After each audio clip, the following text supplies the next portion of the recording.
Ako si Daniel Reyes at maligayang pagdating sa ating paglalakbay sa pag-unawa sa ekonomiya ng mundo. Maligayang pagdating sa isang masinsinang paglalakbay sa isa sa pinakakomplikado at pinakamadugong palaisipan ng geopolitics sa ika-21 siglo.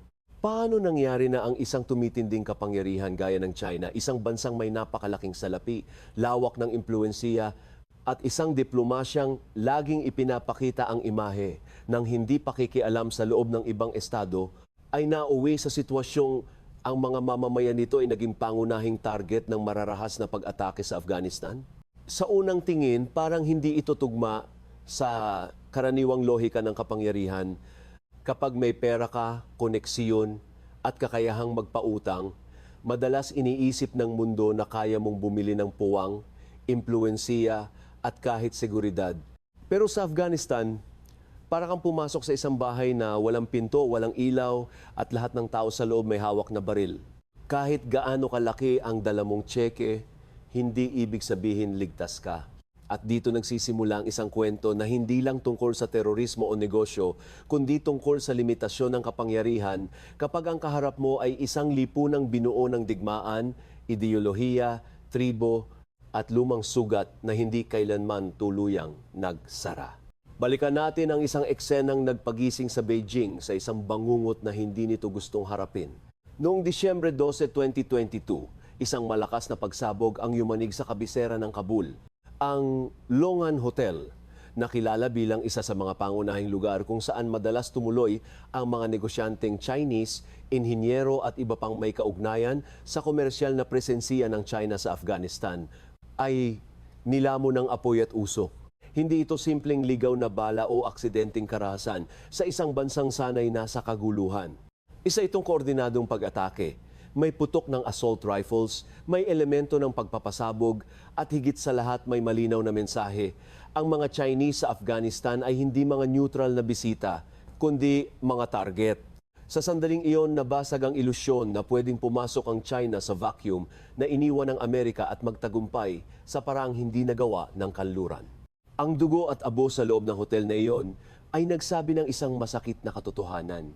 Sa bansang tinawag ng libingan ng mga imperyo, walang permanenteng proteksiyon ang salapi kung ang mismong lupaing tinatapakan mo ay puno ng mga armadong aktor na may sariling digmaan, sariling galit at sariling ideolohiyang hindi mo mabibili. Para maintindihan ang ugat ng problemang ito, kailangan nating bumalik sa Agosto 2021 nang tuluyang umatras ang Estados Unidos at mga kaalyado nitong NATO mula sa Afghanistan sa isang eksenang parang pagguho ng isang buong kaayusan. Ang Kabul noon ay parang lungsod na, sabay inalisan ng gobyerno, ng tiwala at ng huling pader ng dating kaayusan. Habang umaalis ang mga eroplanong militar ng Amerika, hindi lang mga tao ang iniiwan nila. Iniwan nila ang isang napakalaking puwang ng kapangyarihan sa gitna ng Eurasia. Para sa Beijing, ang sandaling iyon ay hindi lamang balitang internasyonal. Isa itong strategic opening.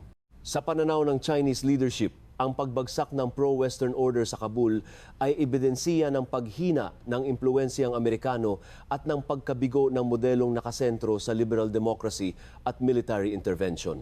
Sa kanilang pagbasa, kung ang bomba at bala ng Amerika ay hindi nakapagpatino sa Afghanistan, baka ang puhunan, infrastruktura at pragmatikong diplomasya ng China ang makapagbukas ng bagong yugto. May lohika ang pananaw na ito kung titignan sa ibabaw. Ang China ay may maikling hangganan sa Afghanistan sa pamamagitan ng makitid ngunit stratehikong Wakhan Corridor. Hindi ito malaking border, pero sapat para makita ng Beijing na ang Afghanistan ay hindi lang isang malayong disyerto ng kaguluhan. Isa itong piyesa sa mas malawak na larong panseguridad at pang-ekonomiya sa paligid ng Xinjiang, Central Asia, Pakistan at sa kabuuan ng Belt and Road Initiative. Sa isipan ng mga planner sa Zhongnanhai, pwedeng gawing bahagi ang Afghanistan ng mas malawak na network ng koneksiyon sa lupa, enerhiya, pagmimina at transit. At higit sa lahat, pwedeng punan ng China ang espasyong iniwan ng Amerika nang hindi inuulit ang military overreach nito.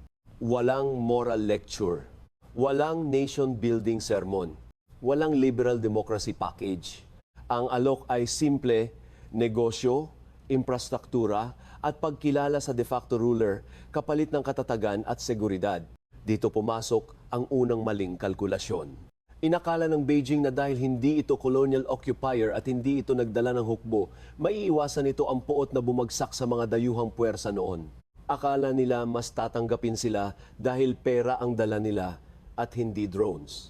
Pero iba ang lohika ng Afghanistan. Hindi sapat na sabihin mong hindi ka nakikialam kung ang presensiya mo ay nakikita ng mga armadong grupo bilang bahagi ng bagong istruktura ng kapangyarihan. Sa isang lipunang hinubog ng dekada-dekadang pananakop, digmaang sibil, jihad at pakikialam ng mga dayuhan, ang sinumang may pera, impluensiya at direktang ugnayan sa nasa poder ay hindi kailanman mananatiling simpleng negosyante lang. Automatiko kang nagiging bahagi ng politika ng karahasan. Lalong lumalim ang interes ng China dahil ang Afghanistan sa kabila ng pagiging wasak na bansa ay nakapatong sa napakalaking kayamanang mineral. Paulit-ulit nang tinutukoy ng iba't ibang pagsusuri na may napakalaking potensyal ang Afghanistan sa tanso, ginto, rare earths, langis at lalo na lithium, ang tinatawag ngayong puting ginto ng enerhiya at electric vehicle revolution para sa China na gustong manatiling dominante sa global supply chain ng baterya at high-tech manufacturing. Ang access sa ganitong uri ng resources ay hindi basta bonus. Strategic necessity ito. Nariyan ang Mes Aynak, isa sa pinakamalalaking hindi pa nahuhukay na copper deposit sa mundo. Nariyan ang Amu Darya Basin para sa langis. Nariyan ang mga pangarap na gawing konektado ang Afghanistan sa China-Pakistan Economic Corridor at sa mas malawak na daloy ng kalakalan sa gitnang Asya. Sa papel, ang plano ay parang pang-negosyanteng panaginip. Ang China ay papasok sa isang bansang gutom sa kapital. Ang Taliban, na desperadong kailangan ng internasyonal na pagkilala at pera, ay tatanggap ng kasosyo na hindi magtatanong tungkol sa women's rights, halalan o kalayaan sa pamamahayag. Lahat mukhang aligned. Pero ang problema, ang pagmimina at malalaking proyekto ay hindi pinapatakbo ng optimism lang. Kailangan ito ng kalsada, kuryente, linya ng supply, tiyak na seguridad, at isang state apparatus na kayang protektahan ang tao at kagamitan. At doon nagsisimula ang isang kwento na hindi lang tungkol sa terorismo o negosyo, kundi tungkol sa limitasyon ng kapangyarihan kapag ang kaharap mo ay isang lipunang binuo ng digmaan, ideolohiya, tribo at lumang sugat na hindi kailanman tuluyang nagsara. Mula pa bago bumagsak ang Kabul, maingat nang binubuo ng Beijing ang tulay nito sa Taliban. Ang larawan ni Wang Yi na nakikipagkita sa delegasyon ng Taliban sa Tianjin noong 2021 ay isang napakalakas na simbolo. Habang ang maraming bansa ay nag-aalangan, ang China ay nagpapakita na handa itong makipag-usap sa sino mang may aktual na kapangyarihan sa lupa. Ito ang esensiya ng Chinese pragmatism. Hindi mahalaga kung gusto ka ng kanluran o kinikilala ka ng liberal order. Ang mahalaga ay kaya mong magbigay ng kaayusan at puwang para sa interes ng China. Nang tuluyang makuha ng Taliban ang Kabul na natiling bukas ang embahada ng China, hindi ito maliit na detalye. Isa itong mensaheng nagsasabing handa ang Beijing na maging isa sa mga unang seryosong kapartner ng bagong rehimen. Sa isip ng Beijing, may malinaw na bargain. Bibigyan namin kayo ng legitimacy, ng humanitarian aid, ng pangakong puhunan at ng posibilidad na buksan muli ang inyong ekonomiya. Kayo naman ang magtitiyak na hindi masasaktan ang aming mamamayan, hindi maaantala ang aming proyekto at hindi magiging base ang Afghanistan ng mga grupong anti-China, lalo na yaong may koneksiyon sa Uyghur militancy. Sa tunog parang makatwiran, pero ang problema hindi lahat ng aktor sa Afghanistan ay sumusunod sa lohikang transaksyonal. Ang ilan ay sumusunod sa lohikang ideolohikal, apokaliptiko at lubos na marahas. At dito sumingit ang puwersang nagpabago sa buong equation, ang ISIS-K. Ang Islamic State Khorasan Province o ISIS-K ay hindi simpleng isa pang militanteng grupo sa Afghanistan. Ito ay isang organisasyong may mas radikal at mas transnasyonal na pananaw kaysa Taliban. Kung ang Taliban ay pangunahing nakatuon sa pamumuno sa Afghanistan at may mas lokal na karakter kahit gaano man ito ka-ideolohikal, ang ISIS-K ay naglalayong maging bahagi ng mas malawak na proyekto ng global jihad. Para sa kanila, ang Taliban ay hindi sapat na purong mandirigma ng relihiyon. Sa kabaligtaran, itinuturing nila ang Taliban na mga traidor na nakipagkompromiso sa internasyonal na sistema para makapaghari. Kaya ang paglapit ng Taliban sa China, isang estadong komunista, hindi Muslim, at may kontrobersyal na record sa Xinjiang, ay naging perpektong propaganda gift para sa ISIS-K. Sa estratehiya ng ISIS-K, hindi nila kailangang tapatan ang Taliban sa tradisyonal na digmaan. Hindi nila kailangang sakupin agad ang buong bansa. Ang kailangan lang nila ay ipakita na ang gobyernong Taliban ay hindi kayang protektahan kahit ang pinakamahalagang dayuhang kasosyo nito. Diyan, naging napakahalagang target ang mga Chinese. Kapag inatake mo ang isang Chinese hotel, Chinese engineers, o Chinese-linked diplomatic site, dalawang bagay agad ang nangyayari. Una, napapahiya ang Taliban dahil ipinapakitang butas-butas ang seguridad sa ilalim ng kanilang pamumuno. Ikalawa, natatakot ang mga investor at lalong umiwas sa Afghanistan na siyang nagpapahina sa kakayahan ng Taliban na bumuo ng ekonomiyang kailangan para mapanatili ang kapangyarihan. Ibig sabihin, ang bawat bala laban sa Chinese target ay hindi lang laban sa China. Isa rin itong suntok sa mismong survival model ng rehimeng Taliban. Lalo pang tumindi ang kahinaan ng China bilang target dahil sa usapin ng Xinjiang. Ginamit ito ng ISIS-K bilang sandatang propagandista. Sa kanilang mga publikasyon at mensaheng pang-recruitment, paulit-ulit nilang inilalarawan ang China bilang isang kaaway ng Islam, isang estadong umano'y nang aapi sa mga Uyghur at sumisira sa relihiyosong identidad ng mga Muslim. Totoo man o hindi ang bawat detalye sa kanilang propaganda, hindi iyon ang pangunahing punto sa kanilang operasyon. Ang mahalaga ay epektibo ang salaysay. Nagbigay ito ng moral at emosyonal na frame para gawing lehitimo sa mata ng mga posibleng recruit ang pag-atake sa Chinese civilians at interes. Sa madaling salita, hindi na lang pera ang dahilan kung bakit target ang China, naging simboliko na rin ito. Sa ganitong kalagayan, ang isang Chinese engineer ay hindi na nakikita bilang ordinaryong trabahador. Sa mata ng extremist, isa siyang gumagalaw na representasyon ng isang estadong dapat parusahan. Mas lalong nagiging komplikado ang usapin dahil sa mga koneksyon ng iba't ibang grupo sa rehiyon. Ang Afghanistan ay hindi hiwalay na isla ng karahasan. Nakakabit ito sa Pakistan, Central Asia at sa mas malawak na ecosystem ng militancy sa South Asia. Ang China mismo ay matagal nang may matinding stake sa Pakistan sa pamamagitan ng China-Pakistan Economic Corridor, ang pinakamahalagang hiyas ng Belt and Road. Ngunit maging doon, paulit-ulit ding inatake ang mga Chinese engineer at proyekto ng mga grupong gaya ng Tehrik-i-Taliban Pakistan at Baloch separatists. Sa maraming pagkakataon, ang porous na border sa pagitan ng Afghanistan at Pakistan ay nagiging ruta ng mga armadong grupo, logistics at ligtas na kanlungan. Kaya para sa Beijing, ang problema sa Afghanistan ay hindi lamang tungkol sa iisang bansa.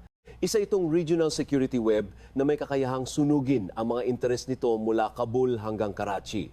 Habang lumalala ang banta, malinaw ding lumitaw ang kakulangan ng mismong Taliban pagdating sa statecraft.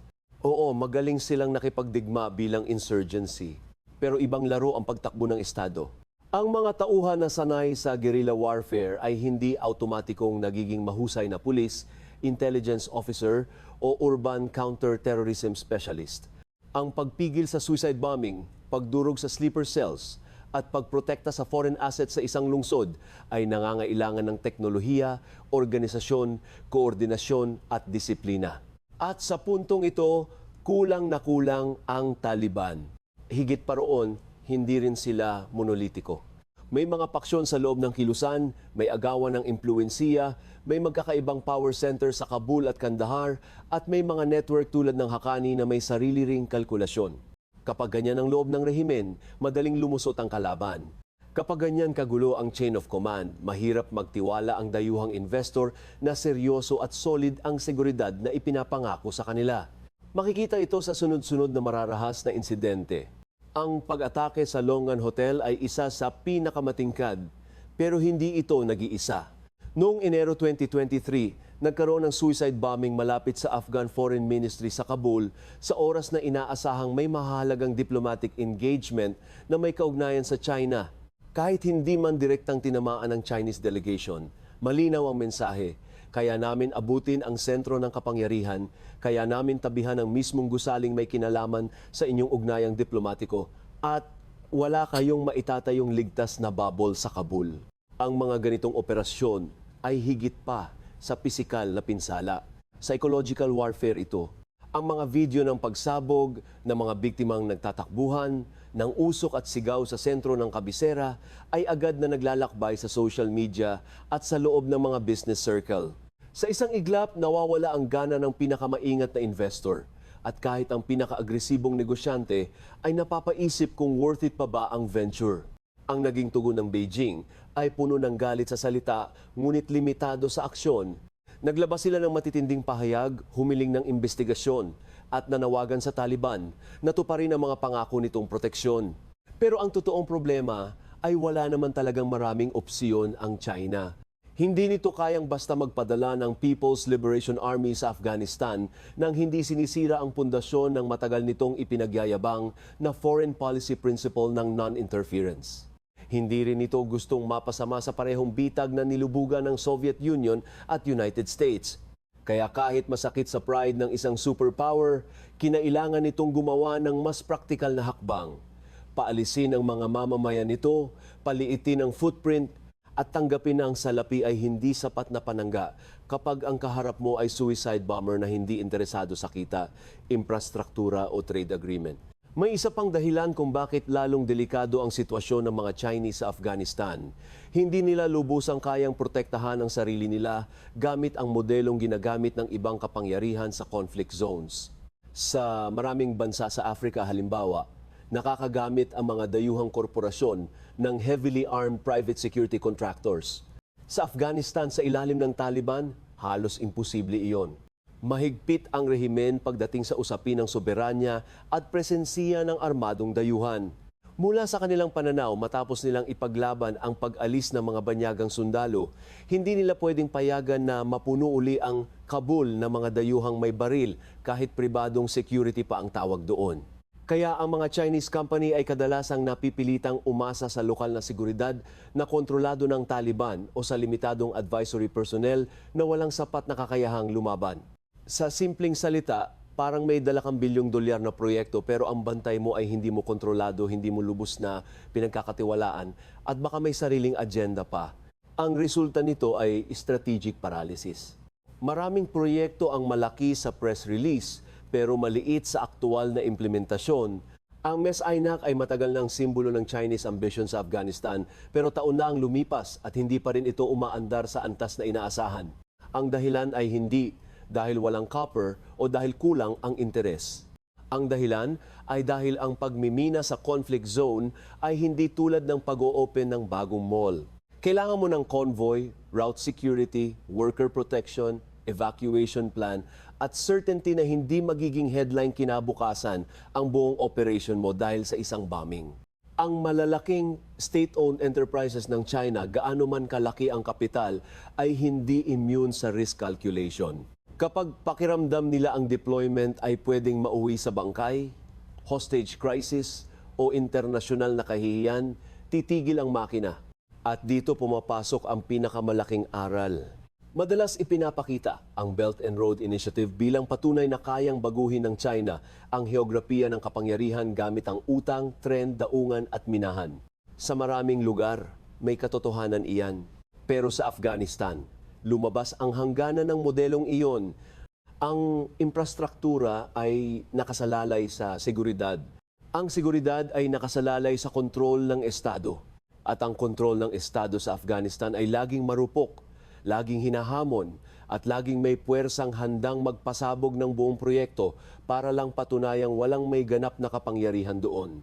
Hindi mo madadaan sa Memorandum of Understanding ang isang lupain kung saan mas mabilis pa ang paggalaw ng armadong grupo kaysa sa paggalaw ng concrete mixer. Kapag inilagay natin ito sa mas mahabang perspektiba ng kasaysayan, lalong nagiging mabigat ang larawan. Tinawag ang Afghanistan na libingan ng mga imperyo dahil paulit-ulit nitong pinapahiya ang mga kapangyarihang naniniwalang kaya nilang ipailalim ang bansang ito sa sarili nilang lohika.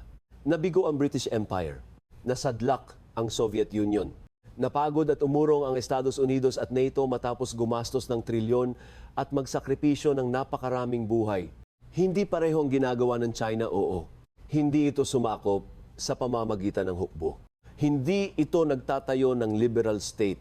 Ang dala nito ay kapital, kasunduan at teknolohiya. Pero kahit magkaiba ang pamamaraan, pareho ang bitag. Ang paniwalang may isang formula para gawing predictable ang isang bansang ang mismong kalikasan ay nakasentro sa pakikipag-agawan sa kapangyarihan, lokal na katapatan at walang katapusang salungatan ng identidad at interes. Masakit tanggapin para sa Beijing na ang diplomatic style nitong matagal na gumana sa iba't ibang bahagi ng Global South ay may hangganan. Ang prinsipyong non-interference ay kaakit-akit sa mga gobyernong ayaw sermonan. Ang economic pragmatism ay epektibo sa mga estadong gustong tumanggap ng puhunan. Pero paano kung ang kaharap mo ay hindi lang gobyerno kundi isang buong ecosystem ng insurgency, jihadist propaganda, cross-border militancy at weak institutions? Paano kung ang pangunahing target sa mata ng kalaban ay hindi ang estado kundi ang simbolikong halaga ng pag-atake sa iyong mamamayan? Dito bumabagsak ang ilusyon na pwedeng maging neutral ang malalaking kapangyarihan sa isang digmaang hindi nila kontrolado.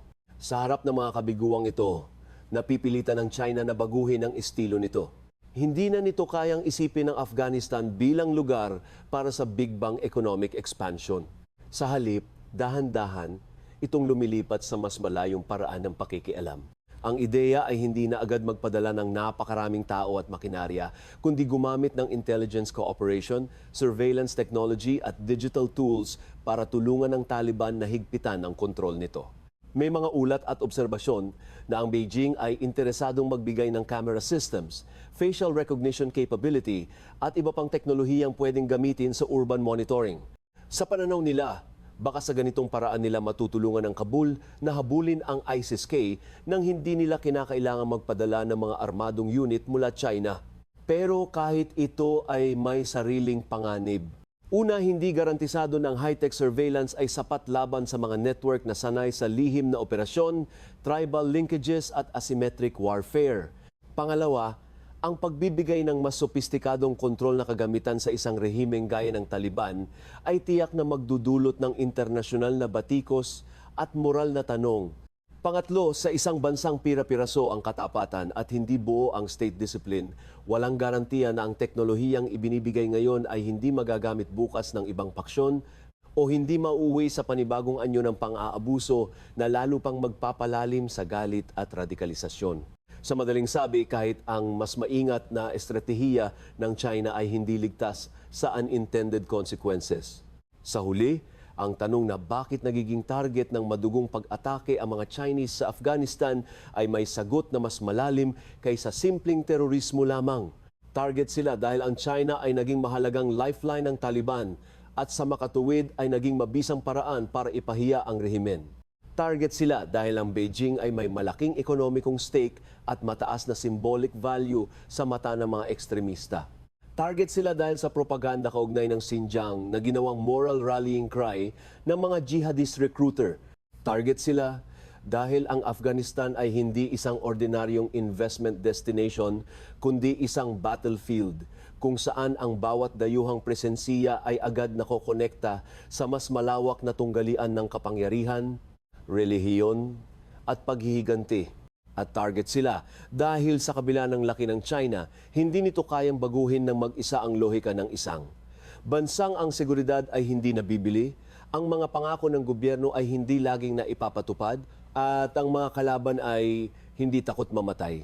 Ito ang malaking paalala ng Afghanistan sa lahat ng superpower, bago man o luma. May mga lugar sa mundo na hindi sumusunod sa spreadsheet. May mga lipunan na hindi nagpapatino sa investment conference. May mga digmaang hindi na tatapos sa handshake sa kamera. At may mga sandali na kahit ang pinakamalaking ekonomiya sa planeta ay kailangang umurong sa harap ng mga armadong aktor na walang pakialam sa merkado, ratings o diplomatic finesse. Sa kaso ng China, ang Afghanistan ay hindi lamang isang problemang pangseguridad. Isa itong salamin ng limitasyon ng isang modelo ng impluwensiya na umaasa sa paniniwalang ang pragmatismo at kapital ay sapat para palitan ang kaguluhang iniwan ng giyera. Ngayon, nananatiling bukas ang tanong kung ano ang susunod. Maaaring manatiling maingat ang Beijing, maghintay, at unti-unting subukang bumalik sa Afghanistan kung mapatunayang kayang pigilin ng Taliban ang ISIS-K. Maaari rin itong lalo pang ibaling ang focus sa Pakistan at sa mas ligtas na mga bahagi ng Central Asia habang itinuturing ang Afghanistan bilang high-risk frontier na hindi muna dapat galawin ng todo. Pero kahit alin sa mga ito ang mangyari, hindi na mabubura ang aral. Ang Afghanistan ay nagpakita na ang kapangyarihang pang-ekonomiya ay hindi automatikong katumbas ng kontrol sa politika at seguridad. Ang bansang may pinakamalaking pabrika, pinakamalaking reserba, at pinakamahabang strategic horizon ay maaari pa ring maging vulnerable kapag pumasok ito sa isang teatro ng digmaan na ang pangunahing wika ay hindi pera kundi takot, ideolohiya at dugo.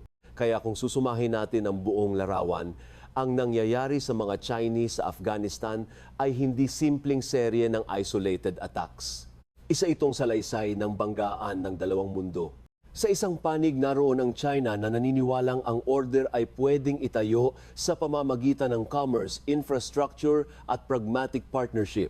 Sa kabilang panig naroon ang Afghanistan na hinahati ng magkakaribal na armadong puwersa, ideolohikal na ekstremismo at isang kasaysayan ng paglulubog sa sinumang dayuhang naniniwalang kaya nitong kontrolin ang takbo ng bansa.